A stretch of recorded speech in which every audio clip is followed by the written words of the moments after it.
Wir befinden uns dieses Jahr auf Abenteuer. In diesem Jahresthema Abenteuer vom Glauben. Und da habe ich gedacht, es ist hilfreich, so einen Taschenkompass mitzunehmen. Kompass ist entscheidend, wenn du auf ein Abenteuer gehst.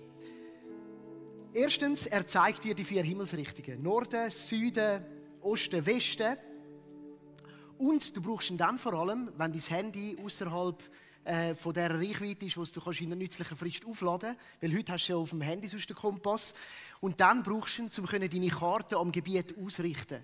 Oder beziehungsweise an der Himmelsrichtung ausrichten. Also in Kombination mit der Karte ist er notwendig. Und ich habe mich natürlich kurz ein bisschen schlau gemacht, wie das funktioniert. Der Kompass, der funktioniert mit Magnetkraft. Und zwar muss die Nordnadel rot sich am arktischen Pol, Magnetpol ausrichten. Und weil der hat so eine Magnetanziehung. Und die richtet sich dann aus und dann weisst du dann, wo das Norden ist und kannst dann dementsprechend deine Karte, die auch eine Angabe hat, daran ausrichten. Jetzt gibt es da ein paar Herausforderungen. Es gibt nämlich andere Magnetfelder, wo du vielleicht ein starkes Magnet mit dir herumtreibst und die können dann durchaus dazu führen, dass sich deine Kompassnadel in eine falsche Richtung verschiebt.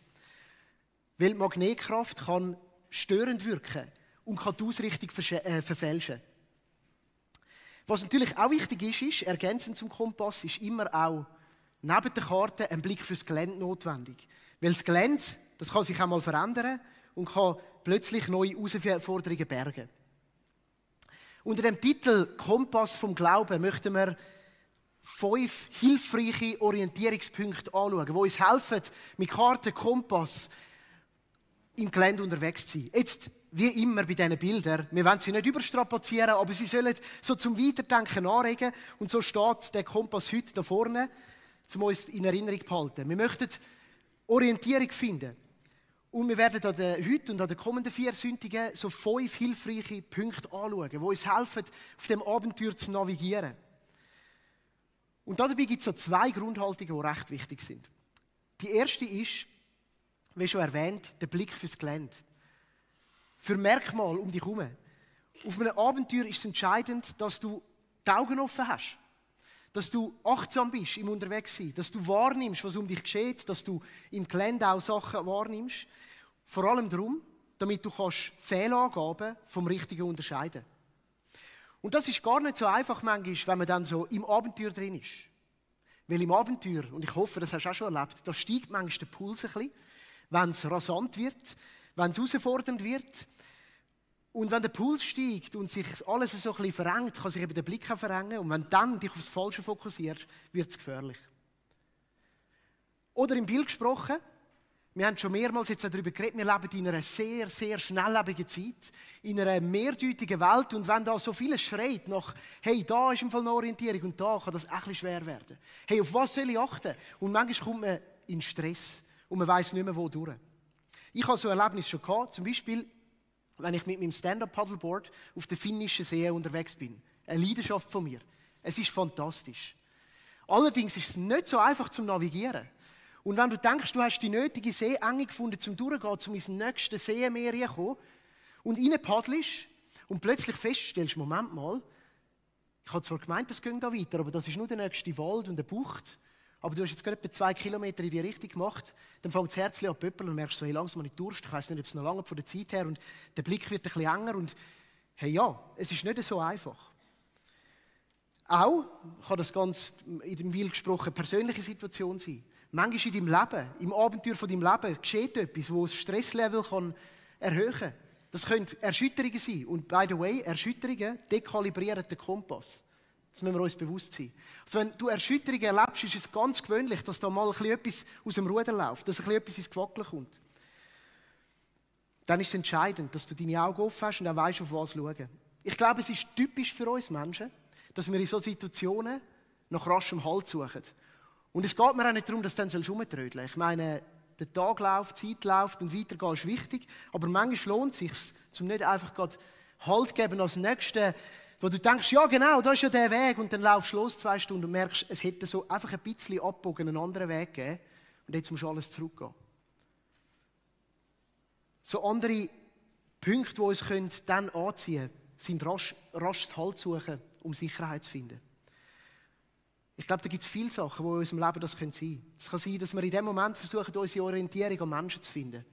Dort, wo wir in Beziehungen Sicherheit suchen. Wo wir denken, dort finden wir die Erfüllung von unserem Leben. Das kann aber auch sein, dass du das in deiner Karriere machst. Dass du alles tust für das. Weil du dort drin glaubst, dort drin finde ich den Halt. In dieser Zeit, wo ich stehe, für mein Leben, für meine Nöte, für meine Herausforderungen. Das kann sein, dass du das machst, indem du ganz gut schaust. Dass du deine Freiheit hast. Früher hat man gesagt, das sind andere Götter. Heute reden wir nicht mehr so in dieser Sprache. Aber es sind haltgebende Sicherheiten, wo wir uns schnell darauf stürzen. Besonders dann, wenn es ein bisschen unsicher wird. Dann fangen wir uns schnell an überlegen und einrichten. Sicherheit, Gesundheit, Versicherung, Geld, Job, eben unsere Freiheiten. Die Gefahr, die aber genauso das Verhalten birgt, ist, dass man sich am Falschen ausrichtet und dass man in die Sackgasse läuft.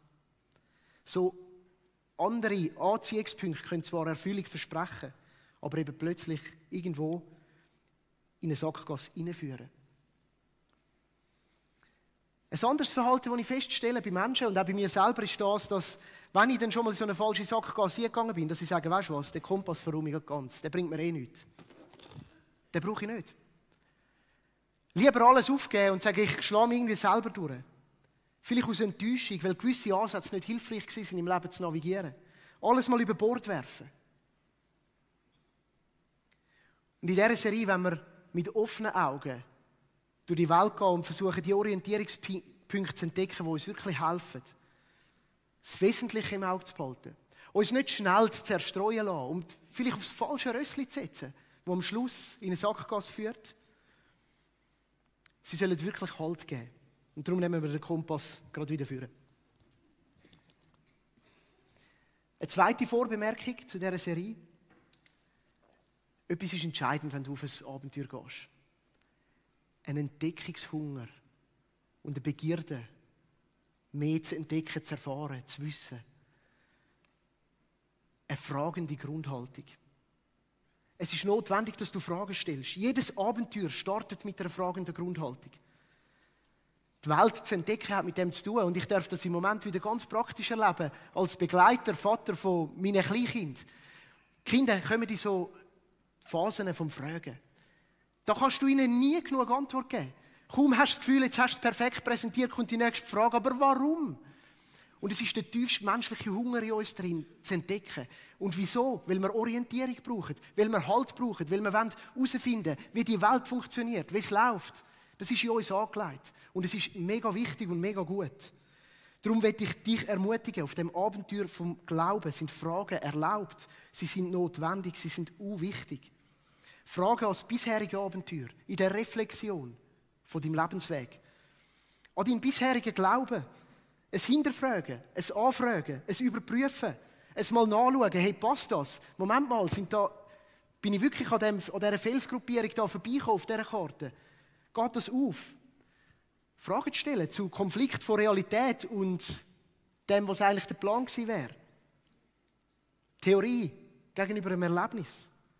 Und ich habe da ein Zitat gefunden, das mich sehr angesprochen hat, von einem amerikanischen Autor, Pastor, Theologe, Andy Stanley, der sich viel Gedanken darüber macht. Wie kann man dann den Glauben leben in der heutigen Zeit? Und er sagt, einem Glauben, der nicht hinterfragt werden kann, kann man nicht trauen.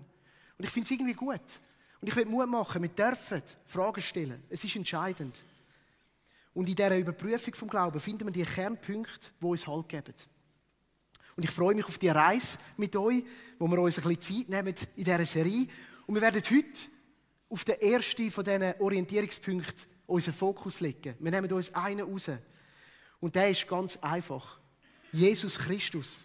Beziehungsweise die Frage, die wir stellen müssen. Wer ist denn Jesus Christus? Wer ist Jesus? Und wenn wir diese Frage stellen, dann sind wir in bester Gesellschaft, weil Jesus hat die Frage auch gestellt. Und zwar seine ersten Jünger, seine ersten Nachfolgenden. In dieser Tradition verstehen wir uns ja. Und er hat das Folgende, wird uns die Geschichte beschrieben in Matthäus 16, ab Vers 13. Da kam Jesus in die Gegend von Caesarea Philippi und fragte seine Jünger und sprach, wer sagen die Leute, dass der Menschensohn sei? Damit hat er sich gemeint.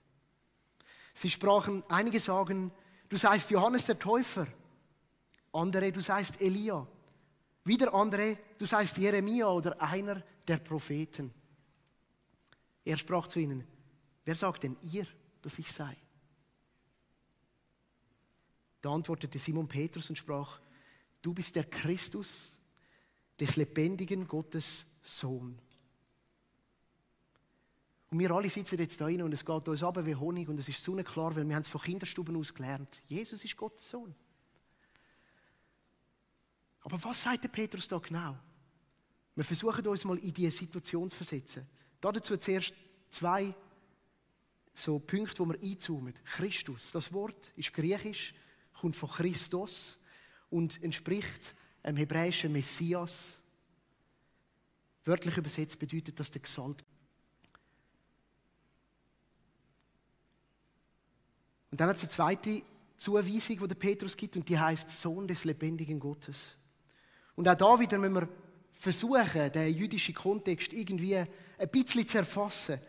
Weil da schwingt vieles mit. Und für die Jünger, die ja jüdisch denkend waren, ist da natürlich sofort so ein O-Ton aufgekommen. Von dem, was sie kennt hat. Von diesen Schriften, die sie kennt haben. Zum Beispiel der Psalmen, wo von dem König oder von dem lebendigen Sohn Gottes geredet wird. Das ist so eine prophetische Sprache auch, die auch bei den Propheten immer wieder gekommen ist. Und damit ist im jüdischen Denken eine zukünftige Herrscherfigur gemeint. Ein Herrscher von Israel. Ein Repräsentant von Gott auf dieser Erde. Und für sie war klar, das muss ein zukünftiger König sein. Darum sagt man diesen Psalmen, die auf das hinweisen, der Königspsalmen. Also nochmal.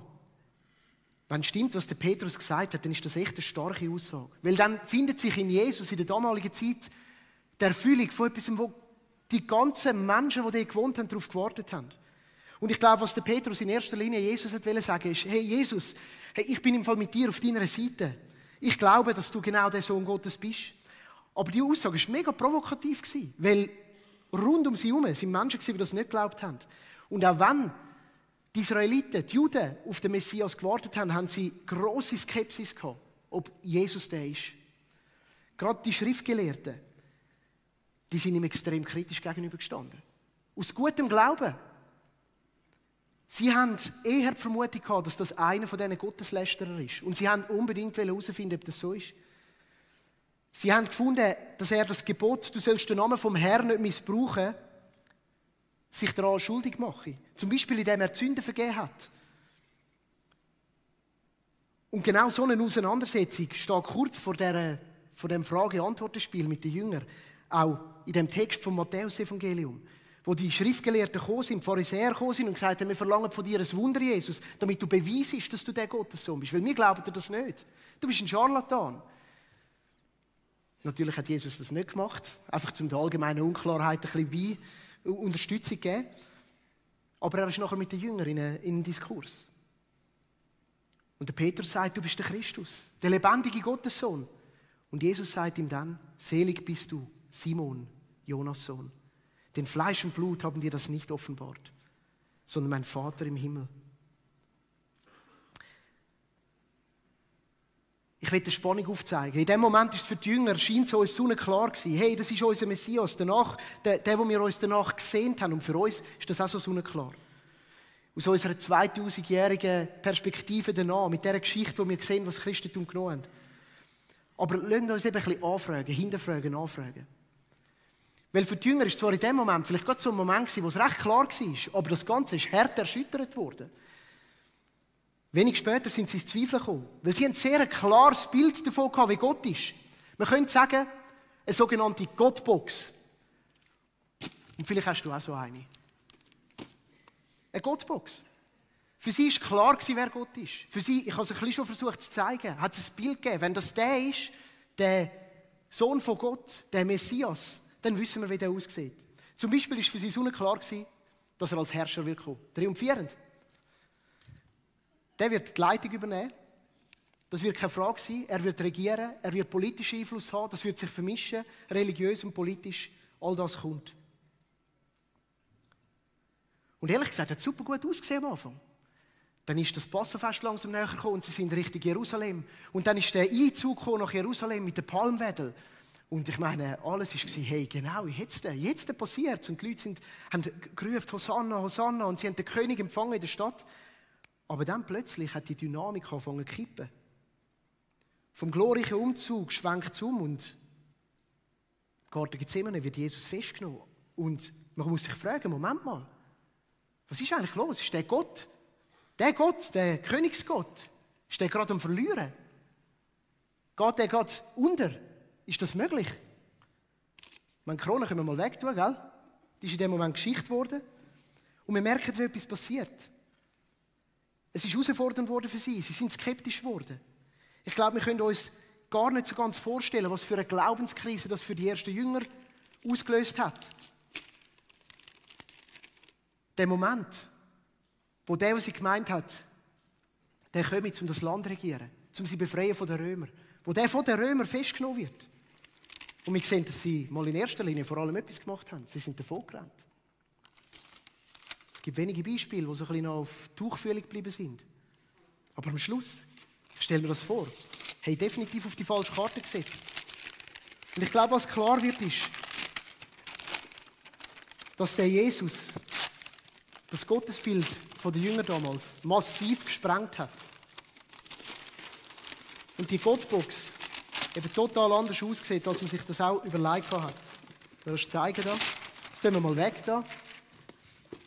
Was klar ist, dass das Gottesbild durch Jesus jedes Mal wird herausgefordert werden. Und ich glaube, das gilt auch für heute noch. Aber was wir feststellen ist, dass am Kreuz Jesus gezeigt hat, wer Gott ist.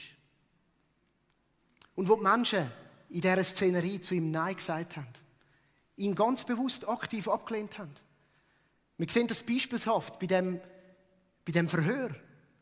Und am Schluss, wo sie noch die Wahl haben, welchen wollen wir? Den Barabbas oder den Jesus? Und sie sagen, nein, wir wollen den Jesus nicht. Für die Jünger ist der Zapfen ab. Alles vorbei, Ende aus. Aber in dem Moment, wo die Menschen zu Jesus Nein gesagt haben, in dem Moment, wo sie ihn abgelehnt haben, ist er das Kreuz. Und auch wenn er sich seine Herrschaft nehmen lassen hat, wo alle gemeint haben, er werde sie einnehmen, hat er sich etwas nicht nehmen lassen. Nämlich in dem Moment, zu ihnen Ja zu sagen. Zu der ganzen Menschheit Ja zu sagen. Und beispielshaft wird uns das gezeigt, dort, wo er sagt, Herr, vergib ihnen. Weil sie wissen nicht, was sie tun. Jesus wird unser Gottesbild immer wieder herausfordern. Er wird unsere Gottbox sprengen und er hat das bei den ersten Jüngern da.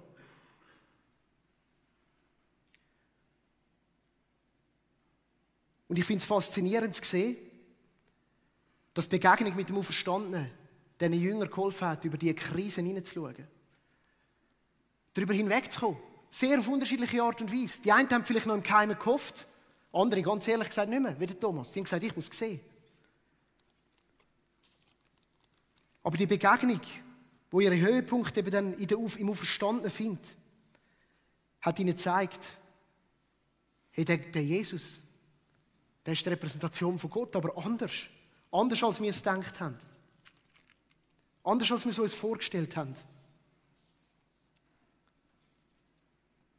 In der Auferstehung ist das alles klar geworden. Und heute, gute 2000 Jahre später, hat sich in der Christenheit eine Wahrheit und eine Überzeugung darum klar durchgesetzt. Und ich finde es faszinierend. Es ist wahrscheinlich das Einzige, wo die gesamte Vielfalt der Christenheit sich einig wird. Jesus ist der Messias, der Sohn von Gott, der den Tod überwunden hat. Und darum ist Jesus Christus der grundlegendste Orientierungspunkt. Aber manchmal geht das durch eine Krise. Und manchmal geht das nur dann, wenn deine Gottbox sich sprengen lässt.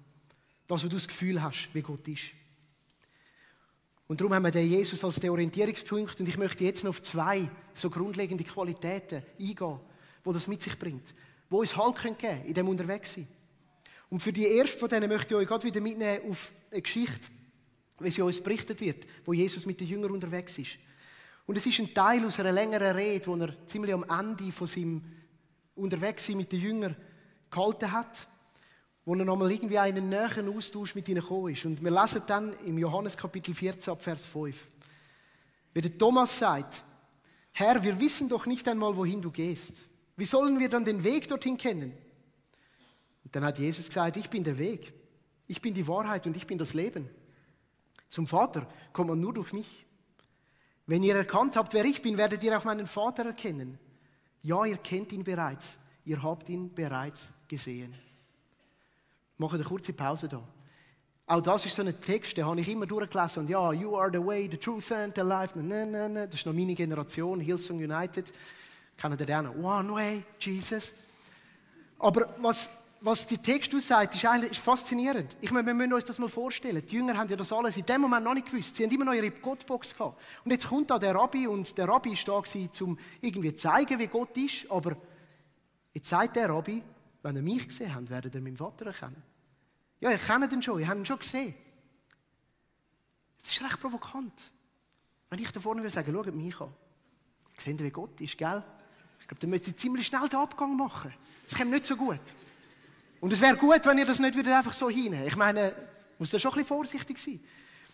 Und ehrlich gesagt habe ich so dann die Reaktion der Jünger noch nie verstanden, aber es macht so verständlich, dass nachher der Philippus sich einschaltet und dann sagt, ab Vers 8, Herr, easy bleiben. Zeig uns einfach den Vater. Das genügt uns. Du musst nicht der sein für uns.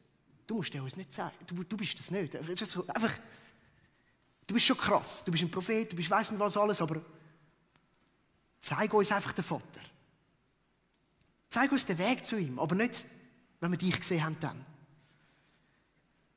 Ich habe es noch nie so gelesen. Aber plötzlich merkst du, es ist so verständlich.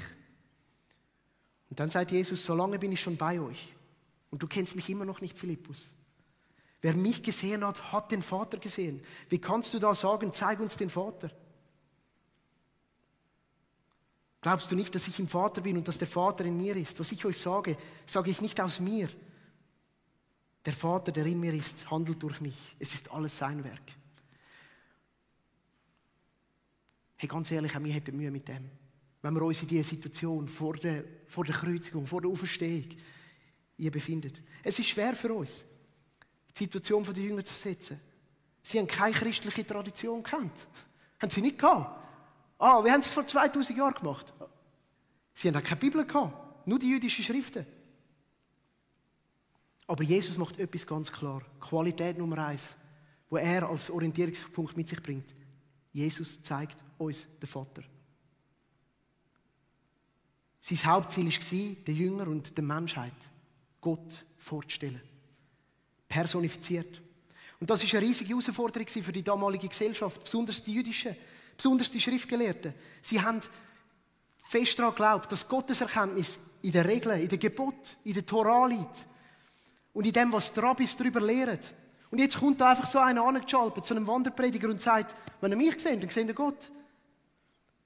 Und mir scheint es da, wir könnten so ein Magnetfeld entdecken, wo unsere Orientierung ein bisschen zerstören könnte. Und das haben halt sie gehabt. Das ist Regeln und Gebote, die versprechen uns sehr schnell Halt zu geben, aber die nehmen unsere Orientierung weg.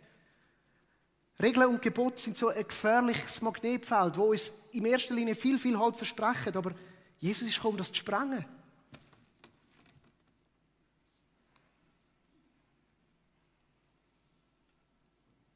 Wo sind wir in der Gefahr, unsere halt die Regeln und Gebote statt im menschgewordenen Gott Jesus zu suchen? Der christliche Glaube orientiert sich nicht an Gebote und Regeln, sondern am menschgewordenen Gott. Das ist ein wichtiges Unterscheidungsmerkmal.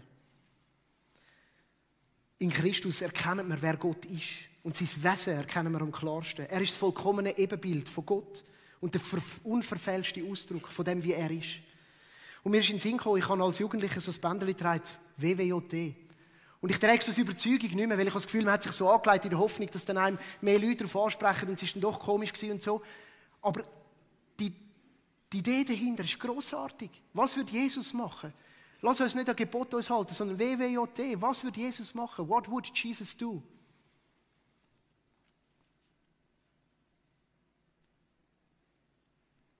Qualität 1, Jesus zeigt uns den Vater. Unser Glauben ist ein Glaube, der sich an einen menschgewordenen Gott orientiert. Was uns zur Qualität 2 führt. Gott verortet sich durch Jesus in der Geschichte der Menschen. Zeig mir einen Gott, der das je gemacht hat. Was uns zu einem anderen, das ist ein unglaublicher Aspekt, eine unglaubliche Qualität.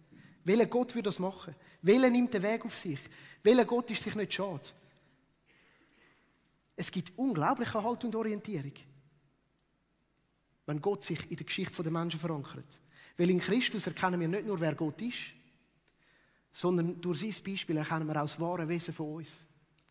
Wir sehen, was der Plan gewesen wäre. Wir haben einen Ausrichtungspunkt für unsere Nachfolge. Wir können orientieren, wohin wir uns entwickeln sollen. So wird Jesus zum Fokuspunkt der Nachfolge und zum Vorbild für uns als Christen. Weil er weiß, was es heißt, Mensch zu sein. Er weiß, was es heißt, zu leiden. Er weiß, was es heißt, Enttäuschungen auszuhalten. Er weiß, was es heißt, herausgefordert zu sein, mitten in der Herausforderung zu stehen. Ja, er weiß sogar, was es heißt, Fragen an Gott zu haben. Qualität Nummer 2. In Christus verankert sich Gott in der Geschichte der Menschheit. Das macht ihn nachbar, erfahrbar, greifbar, manifest, sagt man. Was uns zum Schluss bringt, zu dem Orientierungspunkt Jesus Christus. Ein paar Gedanken, die ich einfach so möchte euch mitgeben, auf euer Abenteuer. Zuerst ist, ich glaube, Jesus fragt uns auch immer wieder, wer glaubst du, dass ich bin? In einer lauten Welt, in einer Welt, die vieles zu bieten hat. Erkennen wir Jesus als Orientierungspunkt? Was antwortest du? Wagst du es mit einzustimmen in die mutige Aussage von Simon Petrus? Und vielleicht ist sie jetzt ein bisschen einfacher, weil nach ihm haben Millionen, Milliarden von Menschen in der 2000-jährigen Kirchengeschichte das hat da. Du bist der Christus, der von Gott gesandte Retter, der Sohn vom lebendigen Gott.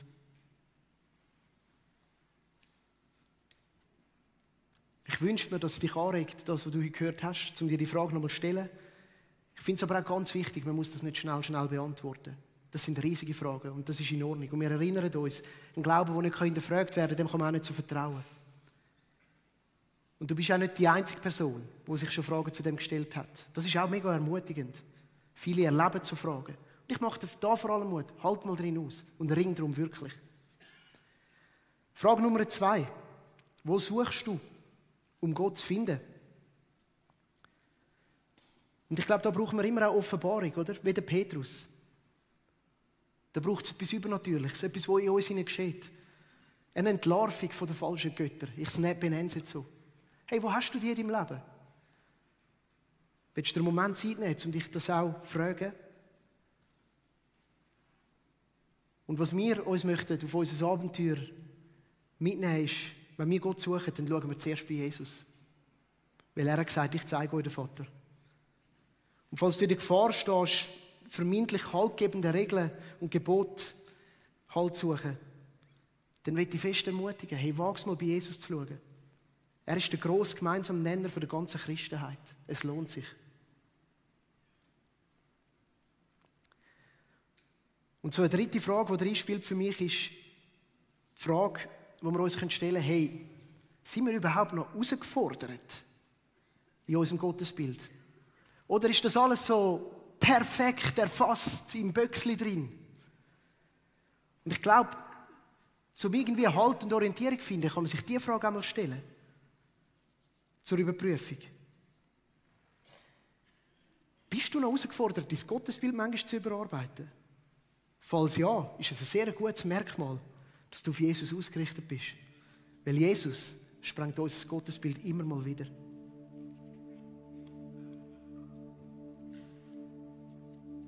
Die 3 Fragen möchte ich in den Raum geben, dass du es mitnehmen kannst. Und darunter eine grosse Ermutigung legen. Orientiere dich an Jesus. Das gibt Halt. Er zeigt uns, wer Gott ist. Und für das möchte ich jetzt auch beten.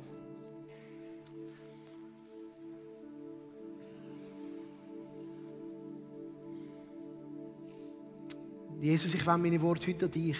Du hast uns gesagt, wir sollen zum Vater im Himmel beten, aber ich spreche dich heute an, Jesus. Zeig uns, wer du bist. Lass du uns dich erkennen in unserem Abenteuer vom Alltag. Das sieht so unterschiedlich aus bei jedem von uns. Und Jesus, manchmal musst du das wirklich ganz übernatürlich tun. Und darum bitte ich dich, offenbar dich uns neu.